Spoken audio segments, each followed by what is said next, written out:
All right. So we're on the topic of, Mhm. the fact that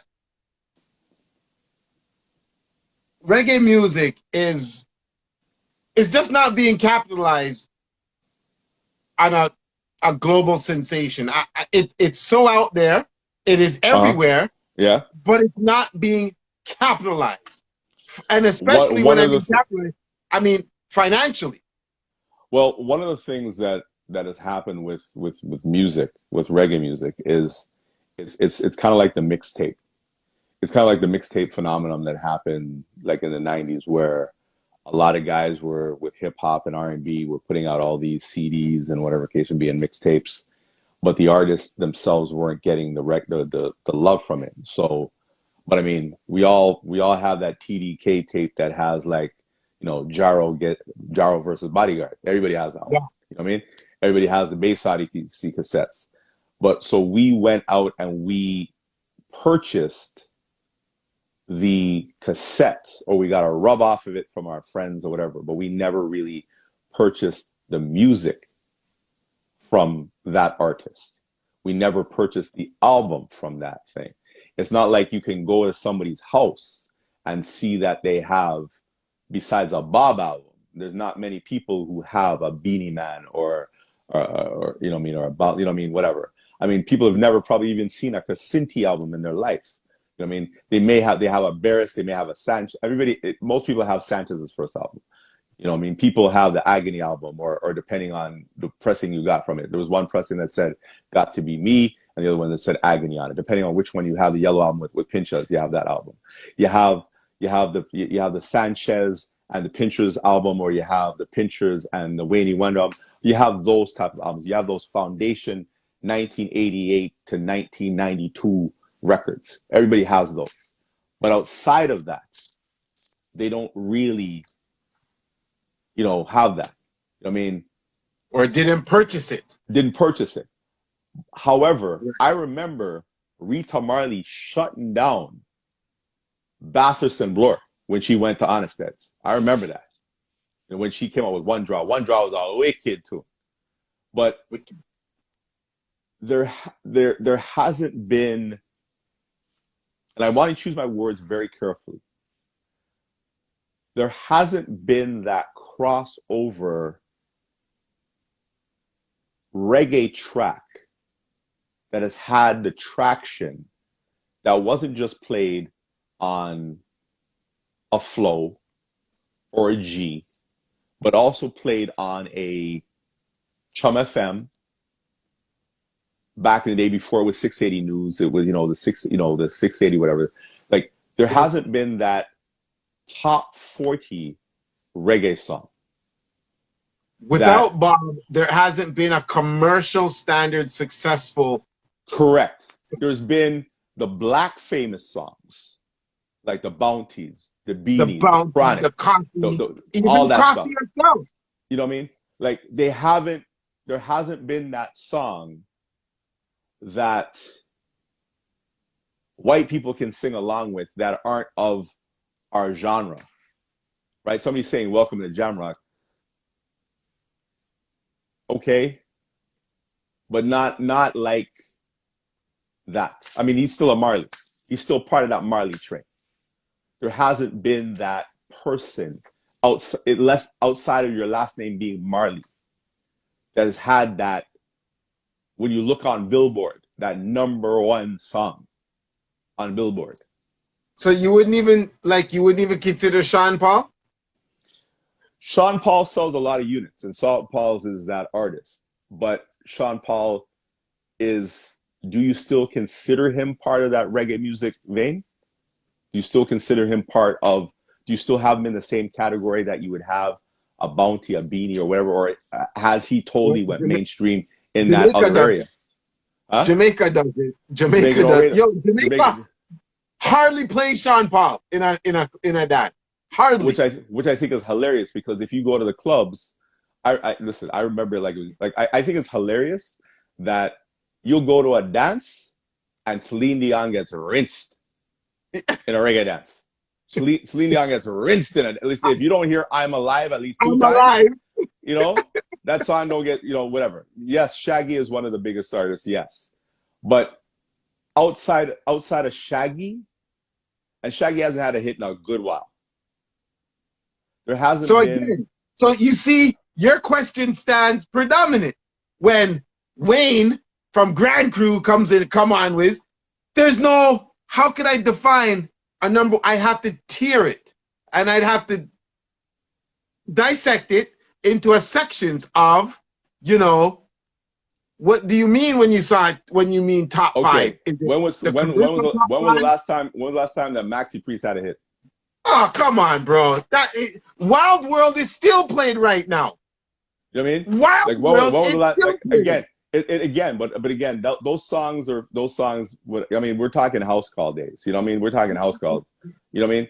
Like there hasn't been, and this is what I'm trying to. This is for this generation, for the 18 to 24 demographic, for the 18 to 34 demographic. Besides Coffee, besides Chronics, and even Chronics was even on whatever they call it, the Jimmy Fallon show.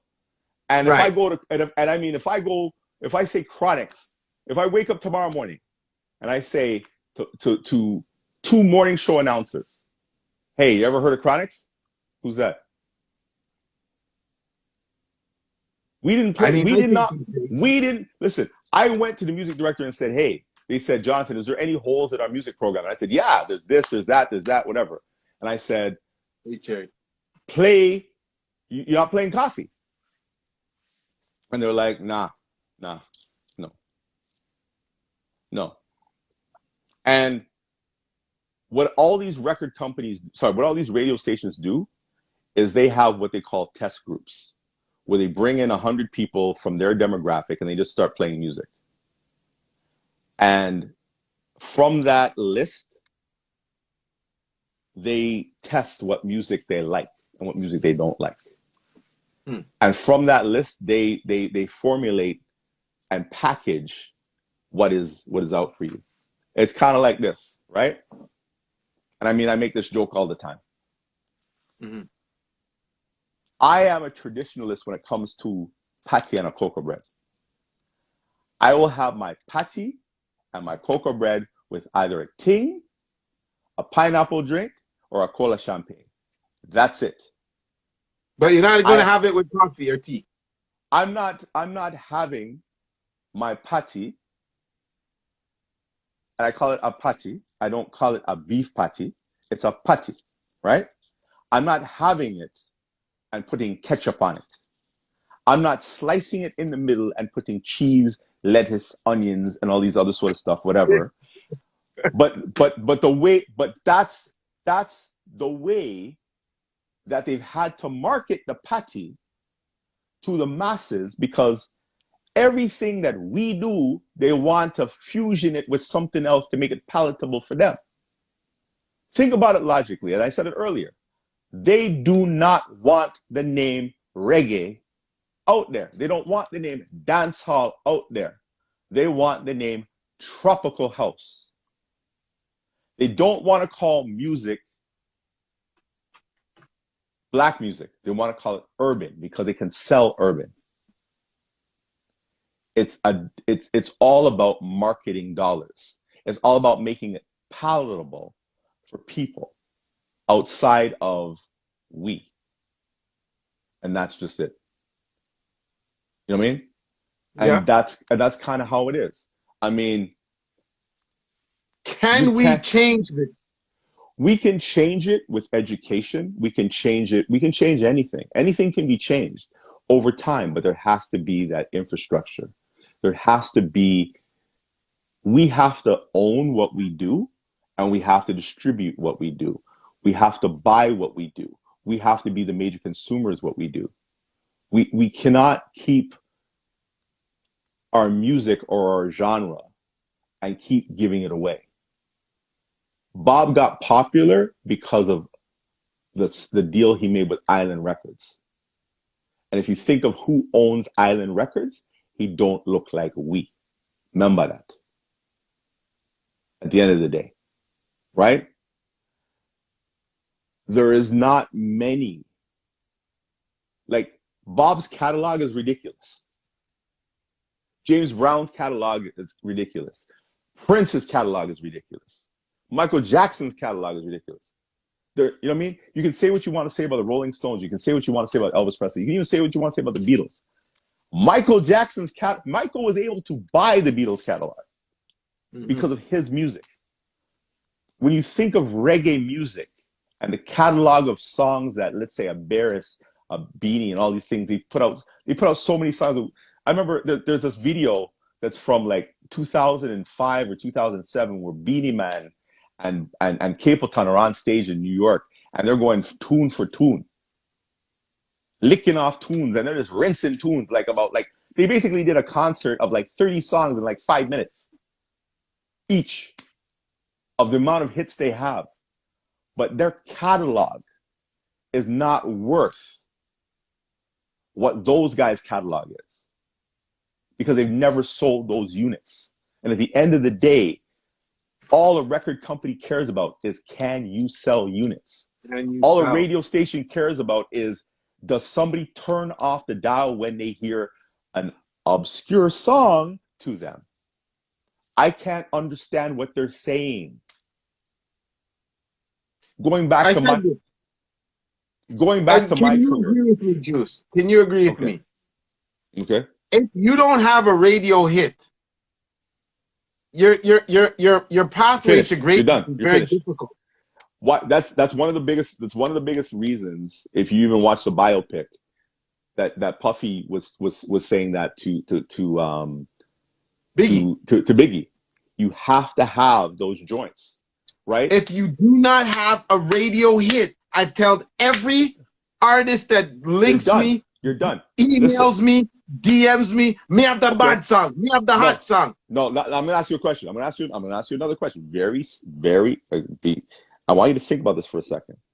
Okay? Who buys music? Men or women? I would say women. Exactly. So if you don't have a hit that appeals to women, you're dead. You're dead in the water.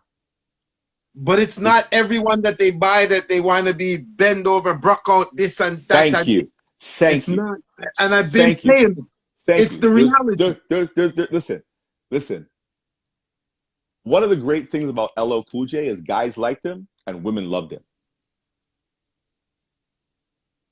He beefed up. He took off his shirt. He was doing his thing. Women didn't care what he was saying because he looked good. Image. Right? It was all image. Right? What's funny about music is how you package it. So most radio stations are skewed 55% women, 45% men. Because if you have more women listening to you, women listen longer. Women are the ones who buy the music. Women are the ones who buy the concert. Women are the ones who whatever. You know what I mean? Listen, guys love Maxwell because Maxwell gets them laid. Maxwell gets them laid. If they take a woman to a Maxwell concert, they know they're getting laid. Period. I mean, I love Maxwell. Maxwell's responsible for all 3 of my kids. Straight. I'm not even lying when I say that. Right? I'm not even lying when you say that. Yeah. I even say this to people all the time. I remember when I gave away. I remember when I was on G and I gave away Maxwell tickets. I said, "Listen, guys, don't take the wrong girl to go to this concert tonight. This is not a first date concert thing. You know what I mean?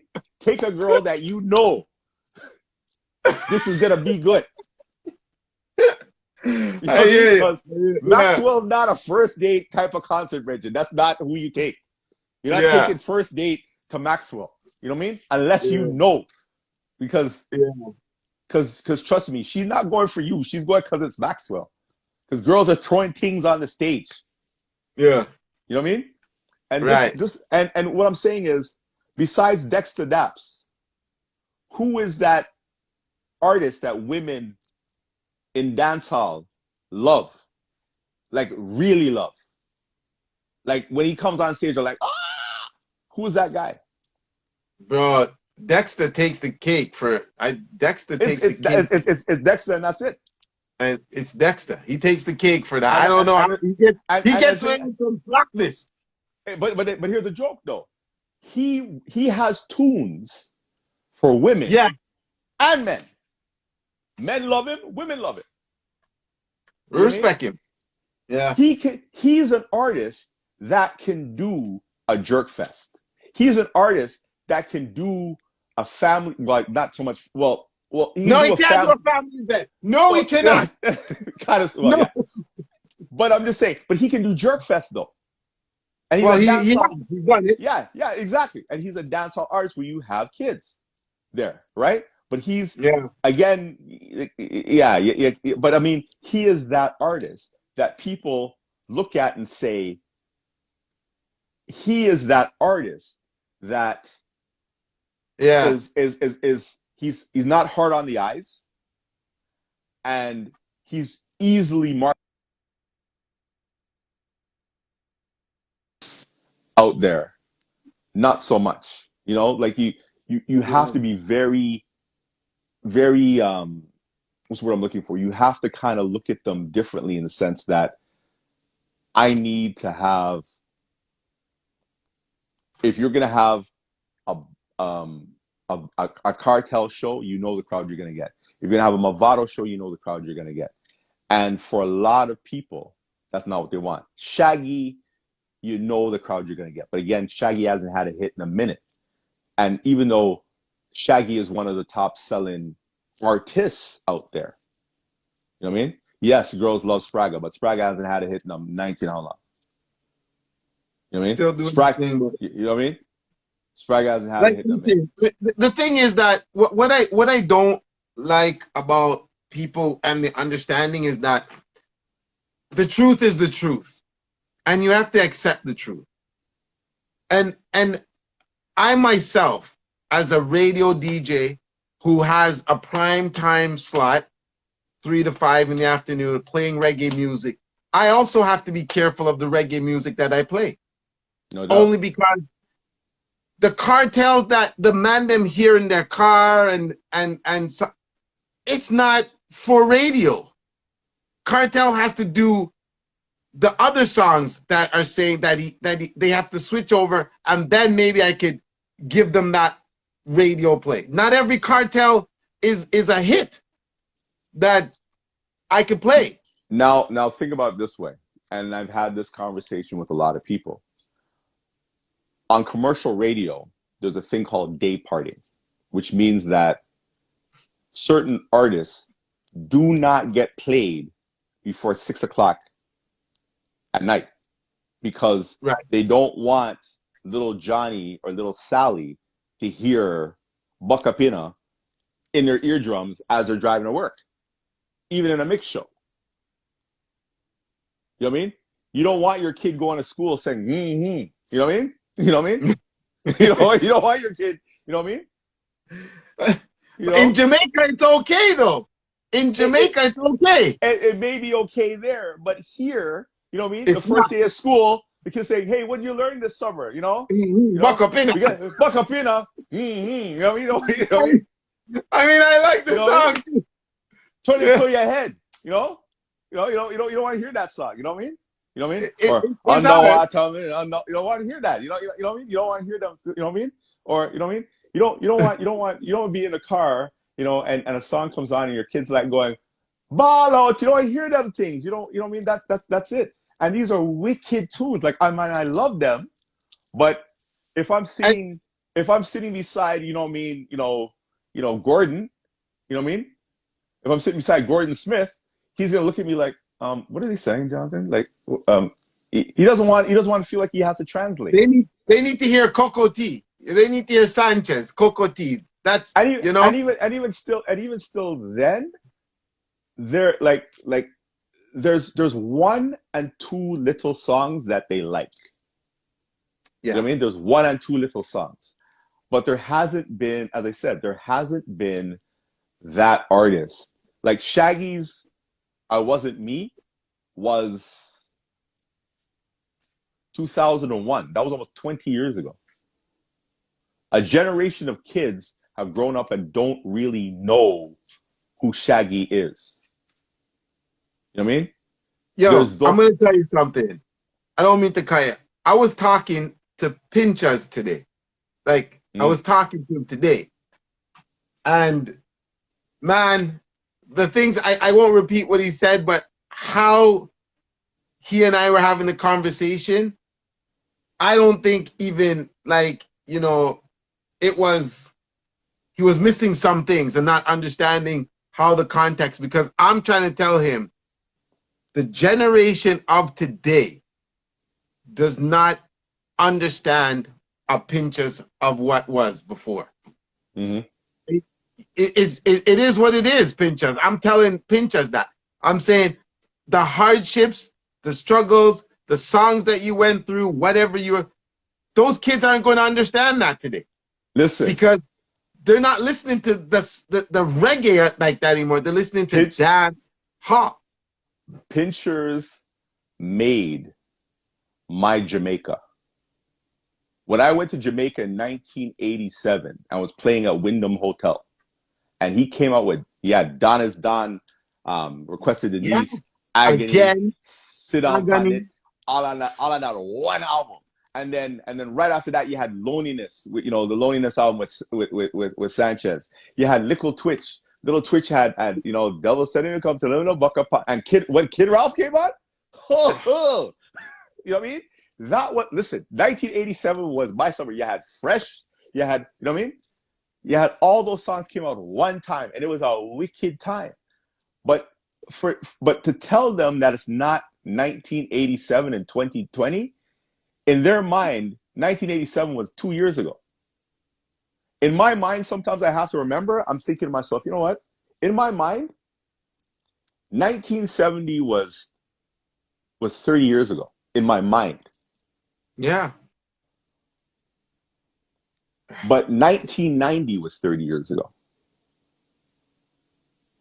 You hear what I'm saying? I'm just thinking and reflecting, man, and it's just like it's like when you really look back and say, "Wow," you know what I mean? It's like, There's a lot of little things that happen in music. There's a lot of little things that happen in, like, when we think about music. And I mean, people are writing and saying music has no age and whatever, and it's true. But this generation is not exposed to the same things that we were exposed to. They're not first of all, exposed to the same. They don't have the same love for the music that we this have. generation gives expiry dates on music. This generation gives expiry date on music. I'm telling you. But They have one song 1 week, they switch. And next week it's a new song. it's and that's the way it is. They don't. There's one or two little classic hits. Like, I mean, if I'm doing, like, let's say a 16-year-old birthday party, whatever, they have their list of songs that they want to hear and blah blah blah Yeah. blah. But the only old school song that you could probably play for them is like a cha cha slide, and that's it. Or maybe like a next episode, because they hear that song come in recurrence when they listen to a flow. If you're not playing Pop Smoke and the Baby and all them things, they're like, They're not trying to hear any of that. They don't. And the thing is, because they live in the microwave generation, where everything is at them like this, it's in today, on tomorrow. They don't have the same. They don't. They so don't. They don't know. Listen. They didn't grow up. They didn't grow up with the pliers and have to go up to the TV set with the pliers and pull out the knob because the knob broke. They don't know those times. They don't know. They don't know Super Friends. They don't know Super Friends. They don't know Running Home and Watching Fat Albert. I mean, they may know Pokemon and a Digimon and them type of thing. That they don't know anything else outside of that, and that's the problem. yeah. You know what I mean? That's a problem. And they're interested in, and my daughter said something to me that kind of struck me as weird. She says, "Daddy, if I get 5,000 likes, will you buy me something?" And I turned to her and I was like, "How about you get good grades and I'll buy you something?" And the concept of that, she was more interested in the likes than she was the good grades, because the likes were instant recognition. They fed that part of themselves. Yeah, Listen, they don't know nothing about Thundercats. Thundercats is a whole Nobody different don't. conversation. They They don't don't know know nothing Thundercats. They about don't. No, Lion. they They don't know don't know Thunder. about They don't know. Lion. They don't know about G-Force. They don't know about those things. They don't know about Guy King. They don't know about. They don't know about No, Kung Fu no. Theater. They've never seen Five Deadly Venoms. They don't know about those things, right? They don't know about any of those things, G.I. right? Joe, they don't believe in They G.I. don't. Joe. They don't know any of that sort of stuff. So like, it's a There you whole. go. He's right. It's about TikTok foolishness. It's I don't, I can't. and that's the thing. Like, and then they have like their He's right. waves. They have this. What do they call it? There's this thing that they do back and forth where like you send a person a snap or whatever. I don't even on Snapchat. They they have this thing where they don't know anything about. Bro, I Grandizer, don't yeah. even do Facebook. I don't do Facebook. I I do still do not. say. Well, I mean, but they say the Facebook is for old people. They say Facebook is for old people. I don't do it, so I don't care. So I they I never. don't even, it's a whole different ball of wax. But But listen, it, I understand, and we're not disrespecting. It's just the mere fact that what I don't like is that people don't want to accept how it is and understand. Okay, that was then. This is now. What can we do to change? We don't want well, to do what we want to do to change, to well, make the change. here's something that's really interesting. Here's something really interesting, right? I did a live with Joshua Lucas on the weekend, and Joshua Lucas's moniker is the future. Joshua Lucas is not the future. Joshua Lucas is the now. He's the He's now. now. He's the now. He's 20, 21 years old. He's the now. You know what I mean? He's the now. This is his generation. When I started Yes. playing music, I was 15 years old. So he's right in that wheelhouse of this is his time now. This is when Yeah. he's running things. We've done pass the torch and say, hey, you guys do your thing. We're the elder statesmen now. You know what I mean? We are the maritones of our generation because this is where we Come on. are now. You know what I mean? And that is the way it is. And as much as we don't want to give the mantle to them, I'm good with it. Like he is who we should be training. I remember on the Captain Johns, you remember him. Well, back then he was Mr. Kicks, now he's DJ Kicks. He was 9 years old in 1999, like murdering the Captain Johns, and that was what he did, you know. And that's just the way music goes and the way that we think about it, you know. And What about the ones that are still up there and they want to learn as well? Because you're never too old to learn, right? You're never. You can always take lessons and take teaching. As far as I'm concerned, I think that people bypass some of those people, and I mean, there's generations, yes, but I'm thinking that why can't we be able to teach anybody at any age who wants to learn? the one major problem, what happens with age, is a stubbornness to get out of your way. It hurts all of us, and it keeps us behind. Like I go to my son now for new music in his generation because I'm 52 years old. I don't know.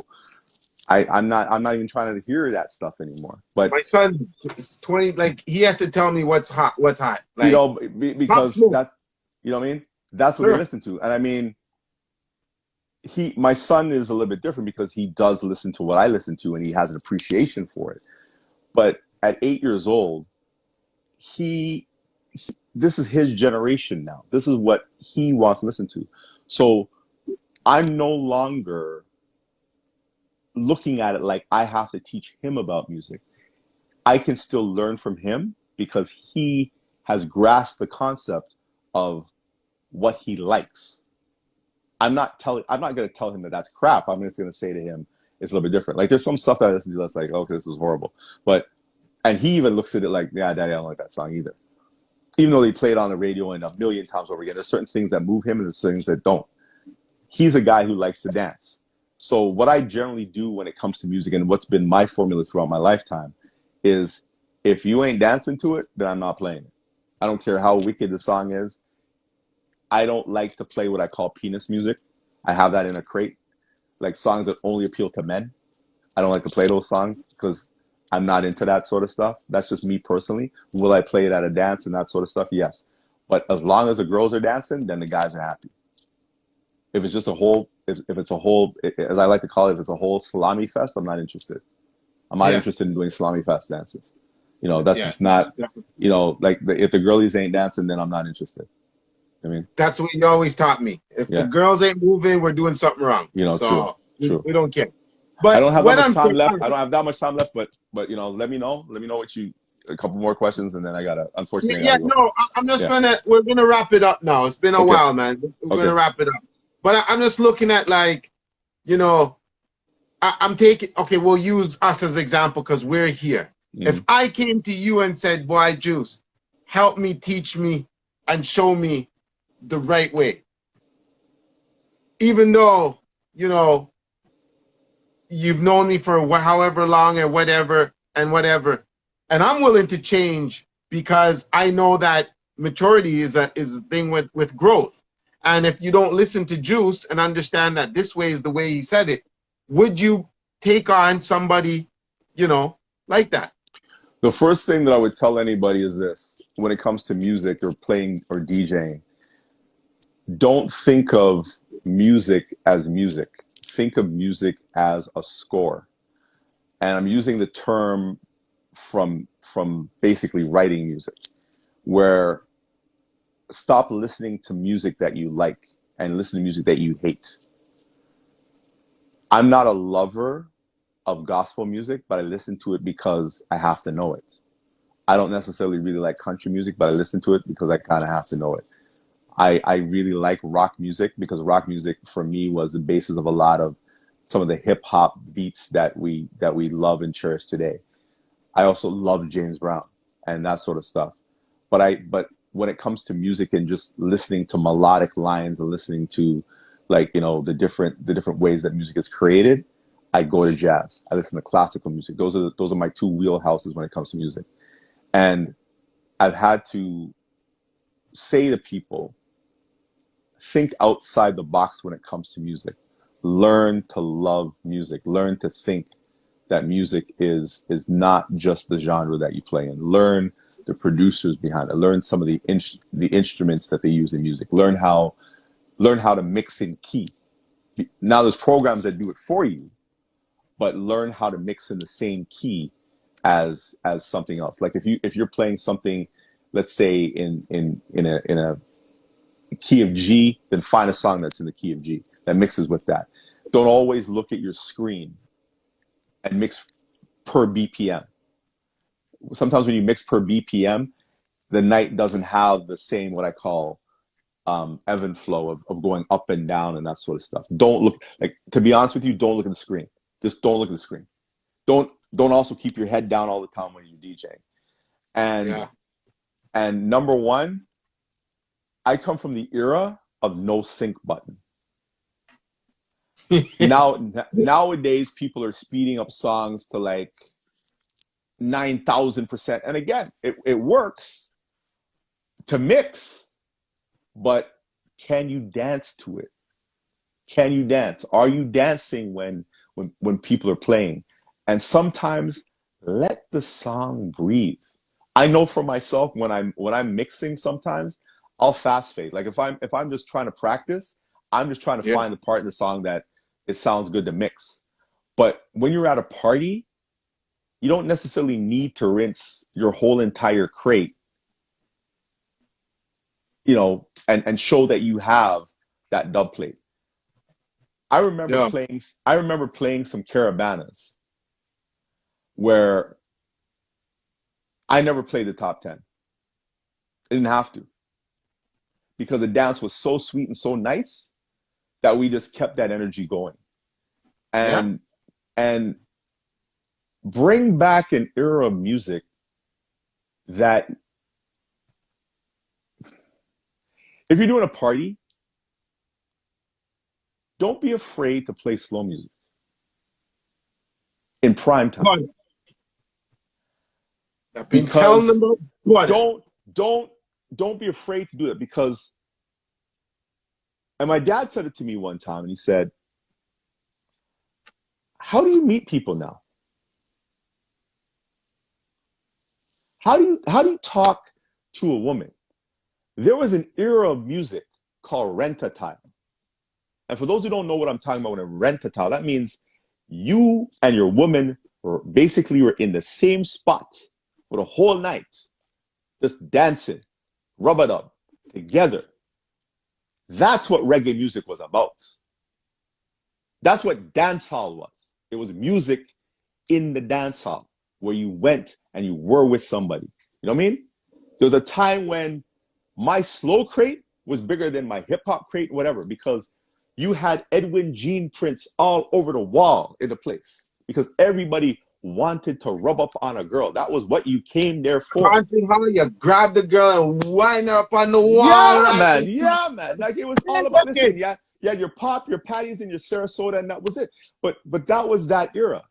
And I remember I was doing a grade 8 dance the other day, and all they wanted was slow song because they wanted to rub up on the person because this was their chance to go talk to that girl that they've known since kindergarten. This is the time that they met through kindergarten. This is what they want to do.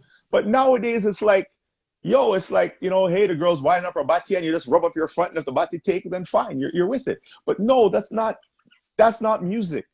That's not make the night, whatever it is, make the energy, make people feel like they're riding a bike when you're playing music. You know what I mean? Make them feel this energy. You don't always have to keep driving beats in their head one after another and the crowd's going like this. Yeah, okay, wonderful, they're doing this.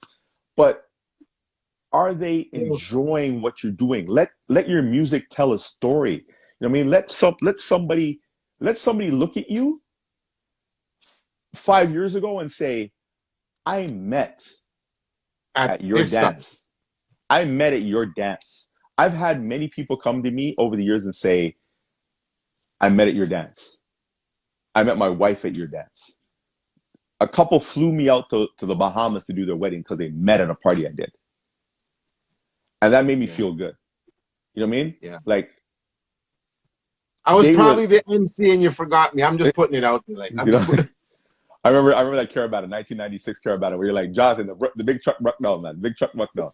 Big truck broke down. But I mean, real talk, real energy. It's listen, my career in music, from the times that I started, I never thought that I'd get any of this. I never thought that any of that the things that have happened to me over my lifetime would have ever happened. And I thank God for the blessings that I have. I thank God for the ability to work at Eaton's and buy my turntables and all that sort of stuff.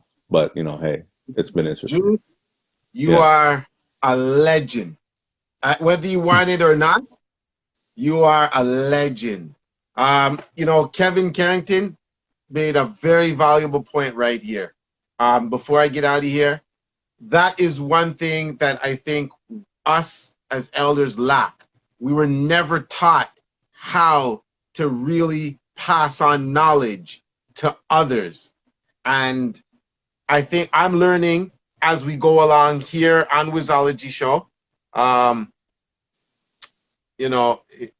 It's just been an absolute blessing to talk to you and knowing that, respect.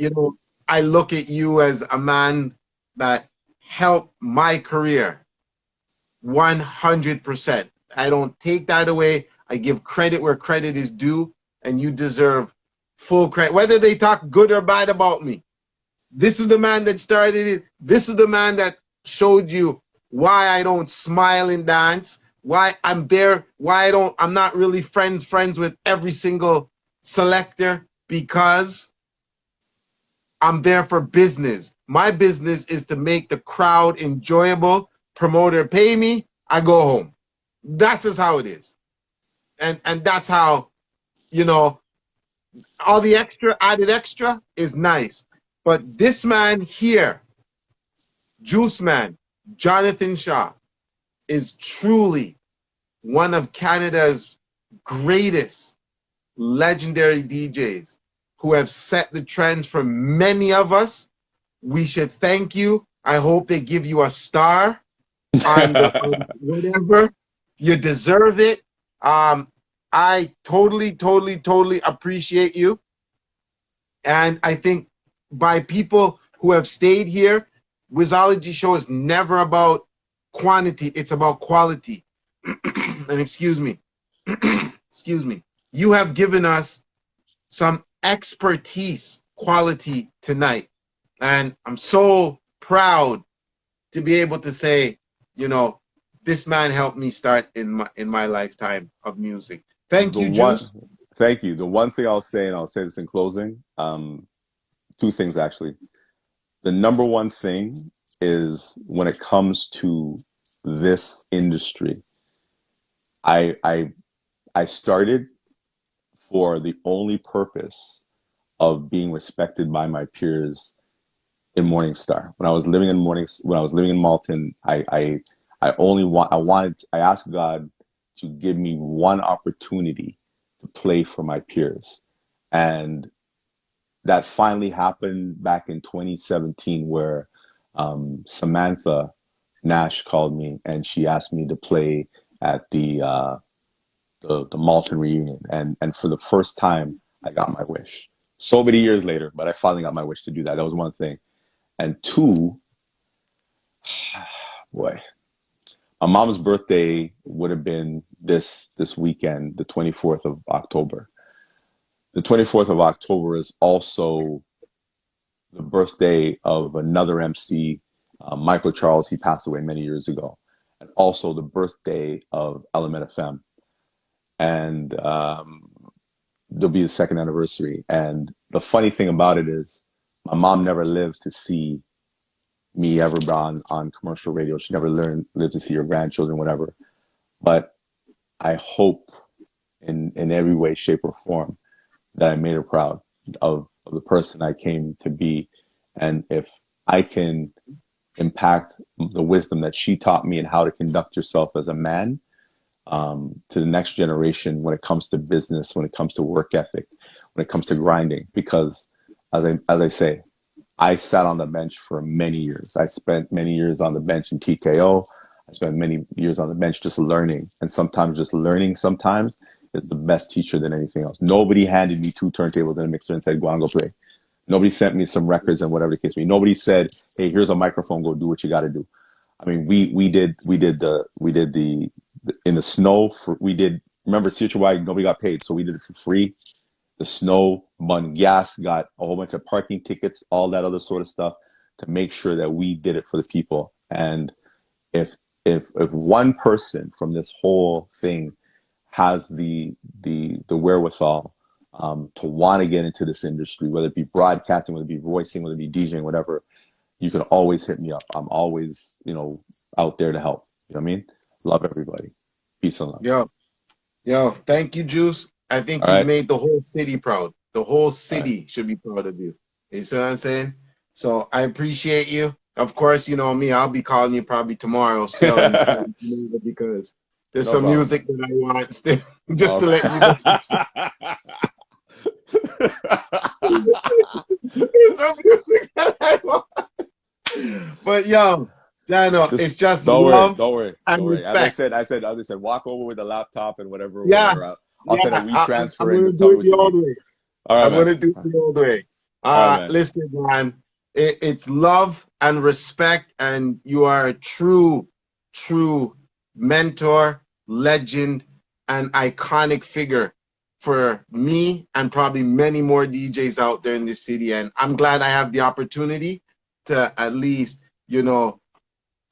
be, part of your career and see and I'm a reflection of it. And my dream is to hopefully have somebody interview me and one day and you look and say, yeah, I'm proud of him. You know what I mean? Mm. So Respect. that's what I'm working for. So Juice, big up and respect and thank you. You hear that? Much love, man. Much love. All right. Peace.